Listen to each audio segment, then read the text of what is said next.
సంవత్సరం నుంచి నరకం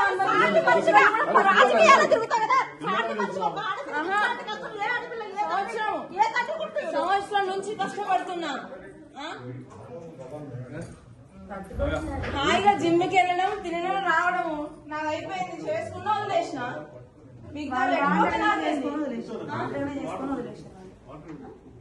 అదే జీవితం అనుకున్నప్పుడు నన్ను ఎందుకు చేసుకోవాలి? హాయిగా నా లైఫ్ లో నేను హాయిగా ఉన్నా. డాడీ షాప్ కి వెళ్తున్నా, హాయిగా ఉన్నా. నాది హ్యాపీ లైఫ్. ఎవరడిగిన డబ్బులు నీ పబ్లిసిటీ కోసం, పబ్లిసిటీ అందరు చూపించడం కోసం, పెళ్లి చేసి చూపించడం కోసం కనిపించని వాడికి తెలుసు. తెలిసి వాళ్ళ రాజకీయం కోసం చేసి రాజకీయం కోసం తెలవడం కోసం చేసింది. వదిలిపెడతామన్న ఉద్దేశంతోనే చేస్తుంది. తెలిసి విజయ్ లేదు, వీళ్ళు చంపుతారో ఏం చేస్తారో ఏదైనా కానీ సావకాశం సిద్ధమేనా? నేను సావకాశం సిద్ధమే. ఇక్కడ ఇప్పుడే పట్టుకున్నాను నేను. ఏందో చూద్దామా ఆయన అట నువ్వు తిండి లేకట సాతాడట. ఆయన నాకు భార్య కాదు, భార్య కూడా ఇక్కడ ఉంటున్నాడు. పుణ్యానికి కదా పైకి వచ్చినట్టు. ఎంత మంది నువ్వు నూటికి ఎంత వస్తే అంట. డబ్బుల కోసం వచ్చిరా మీరు? నేను తెలుసుకున్నా కానీ ఇక్కడికి పోతాం అన్న. అందరం ఉందాం అన్న. నేను ఉందా డబ్బుల కోసం అంట. ఎన్ని అన్నా భరించిన, ఏం చేసినా లాస్ట్ కి ఇక్కడ నుంచి ఆషాఢం నుంచి వెళ్తుందా అని చెప్తే కాలు ఇక్కడ పెట్టుకోవాలి. ఇట్లా ఎన్ని చేసినా భరించిన, అన్ని నా మనసులో ఉన్నాయి. ఇంకా ఎందుకు భరిస్తా నేను? వాడికి ఇట్లాంటి ఎన్ని పాపాలు తగిలి ఆ రోగం వచ్చింది. ఇంకేం వస్తుంది? స్వామిని కాదు నేను అన్న, నీకు కాదని చెప్పి ఎన్నోసార్లు పాపం ఆయన. నా లైఫ్ లో నేను హ్యాపీగా ఉండేదాన్ని. అదే కదా, సంవత్సరం నుంచి ఇంటికి వచ్చి పిల్లని ఏమన్నీ తీసుకొచ్చి నా పిల్లలకి పబ్లిసిటీ చేసి గొంతు కోసం అక్కడ కూర్చోబెట్టి ఇప్పుడు డబ్బుల కోసం మాట్లాడుతున్నారు. డబ్బుల కోసమా లేకపోతే ఇంకా తిండి పెడతా ఊకనే అందరు ఇంట్లో పని మనిషికి పెట్టినట్టు పెడతా. ఎంతమంది ఇంట్లో అందరు ఉంటారు, నువ్వు ఉంటావంటే మరి అందరు ఉండేటట్టే చేసిండు పెళ్లి. ఏంది మరి తిండికి లేక పంపిస్తుంది? నా తిండికి లేక ఇక్కడికి వచ్చిందా నా బిడ్డ? ఏమన్నా వీళ్ళ దాంట్లో అలవాటు అనుకుంటా.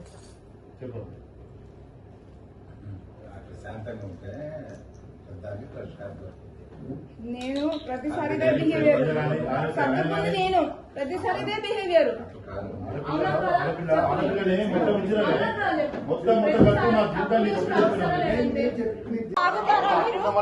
మీరు ఆగుతారా? ఒక నిమిషం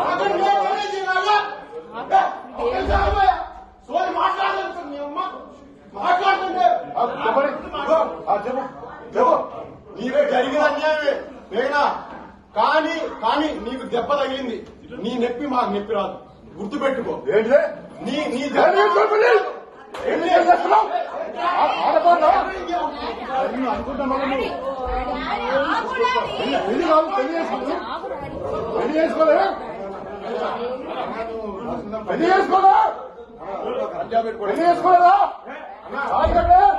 పుణ్యానికి వచ్చిందా బిడ్డ? ఏమైనా జాగ్రత్తగా మరి ఏది జరిగినా జోగి రమేష్ గారి కోడల్ని మేఘన తల్లిదండ్రులు మీరు అందరు కృష్ణ అందరిని విజయలక్ష్మి గారు వాళ్ళ ఇంటి దగ్గర తోలిపోదానికి వచ్చిన తోలిపోతుంది. అది కూడా ఎప్పుడు దాకా నువ్వు ఎప్పుడు వస్తాం మంచి జాగ్రత్త చూసుకో. మళ్ళీ మీరు వచ్చే సమస్య పరిష్కారం అయ్యేంత వరకు దాన్ని చిన్న గీత పడ్డ వాళ్ళదే బాధ్యత. ఎప్పటి వరకు అంటే అనేది నేను చెప్తా. ఎప్పటి వరకు నేను వచ్చింది ఎందుకు? అందరి ముందు తెలిసేటట్టు పెళ్లి చేసి 20 రోజుల్లో పంపించేసాడు కదా. నా తప్పేం లేకుండా నేను నా మీద బ్లేమ్ వేసుకోను. అర్థమైందా? నా తప్పేం లేకుండా నేను బ్లేమ్ వేసుకోను. పెళ్లి చేసి 2 రాష్ట్రాలకు తెలిసేటట్టు పెళ్లి చేసి 20 రోజుల్లో పంపించారు. 20 రోజుల్లో పంపించారు.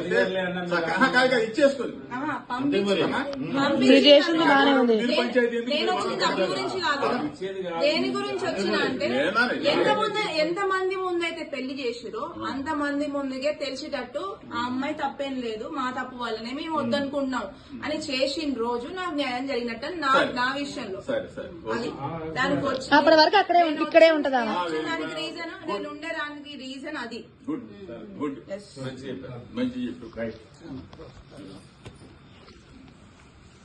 ఎందుకు అనవసరంగా డబ్బులు అని మ్యాటర్ నువ్వు బంగారం అసలు నీ తప్పు కానీ నీ తప్పేం లేదు మేడం. మా నాన్న చెప్తున్నట్టు అమెరికాలో ఉండి ఇల్లీగల్ గా డాడీ నేను అక్కడ ఆ అమ్మాయిని ప్రేమించాను. సారీ ఇల్లీగల్ ఆ అమ్మాయిది అయిపోయింది. సో మేమున్న పరిస్థితులు నీకు చెప్పాను ఇందాక.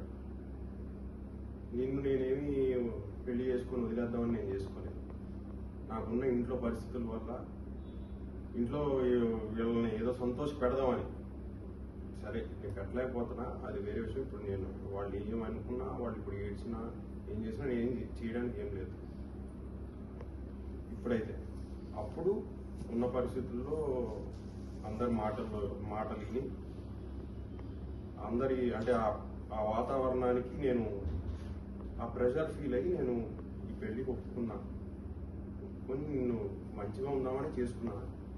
చేసుకున్న తర్వాత మంచిగా ఉంటుందేమో, మెంటల్గా ఫిజికల్గా అన్నీ బాగుంటాయేమో అనుకున్నా. ఫిజికల్గా నా వల్ల అంటే మనం అందరికీ చెప్తున్నాం కదా, నువ్వు ఇదే కదా కోరుకుంది. ఫిజికల్గా కూడా ఏం చేయలేకపోయావు కాబట్టి ఇంకా అది పరిస్థితి. ఇంకెంత కొంచెం ఓపిక నీకోసం వచ్చా కదా. పెళ్లి చూపుల ముందు రోజు నాకు నేను పెళ్లి ఇష్టం లేదని చెప్పా. పెళ్లి చూపుల ముందు రోజు ఈ హర్ష అన్నోడు ఒకడు ఉంటాడు, ఆడి బాబుని ఆడ 3 అంకుల్ని పిలిపించి నన్ను కూర్చోబెట్టి నైట్ 3 గంటల వరకు కూర్చోబెట్టి బ్రెయిన్ వాష్ చేసి నాకు ఈమె ఫోటోలు చూపించా, నాకేం అనిపించలే. అయినా సరే నేను నిజమే చెప్తా, మీరు చేసేది తప్పు. మీరు చేశారు తప్పు, మీరు చేశారు తప్పు, అయ్యే చెప్తా. తీసుకొచ్చారు, నేను అయిష్టంగానే వచ్చా. నీతో ఎట్లా మాట్లాడు ఫస్ట్ నువ్వు చెప్పమ్మా. ఫస్ట్ రోజు ఎట్లా మాట్లాడుతున్నా, ఎట్లా మాట్లాడినా నువ్వేం మాట్లాడలేదు, నేనే మాట్లాడు. అడిగావు, నేను సరిగ్గా లేవు. ఫస్ట్ ఓన్లీ ఆ రోజే లేవు. అడుగుతున్నప్పుడు అది చెప్పు. ఆ రోజే లేవు. రాజు నీకు ఏమనిపించింది చెప్పు నాన్న, తప్పలేదు. అయిష్టంగానే వచ్చా. ఓకే. వచ్చిన తర్వాత వెళ్ళేటప్పుడు మళ్ళీ 7 లో ఆపి నన్ను 1 గంట కూర్చోబెట్టి మళ్ళీ అదే ఎవరైతే అంకుల్స్ ఎవరైతే వాళ్ళతో కూర్చోబెట్టించి నన్ను ఒప్పించి ఈ పెళ్లి ఓకే అనేటట్టు చేశారు. అది నిజం. Okay, thank you. నేనేందంటే వీళ్ళందరినీ ఇబ్బంది పెట్టలేక, లేకపోతే నాకు ఎన్నో మా తమ్ముడు వాళ్ళు కానీ వీళ్ళందరూ నా కుటుంబం ముఖ్యంగా నన్ను పెట్టిన ప్రెషర్ వల్ల నేను ఈ డెసిషన్ అంటే ఒక కన్ఫ్యూజన్ లో తీసుకున్న డెసిషన్ ఇది. ఓకే, ఇది నిజం. ఓకే, సంతోషం. నిజం చెప్పావు. ఓకే, ఇష్టం లేదు, నాన్నగారు బలవంతంగానే చేశాడు.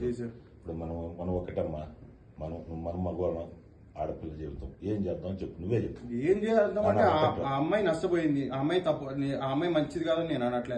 అమ్మాయి నష్టపోయింది, వాళ్ళ అమ్మ నాన్న నేను మా అమ్మ నాన్న మా కుటుంబం కోసం చేస్తున్నా, నీకోసం కాదు. ఏంటది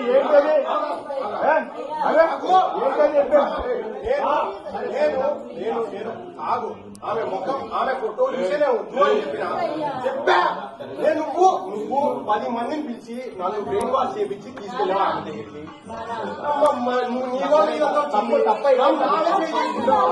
తప్పైపోయింది.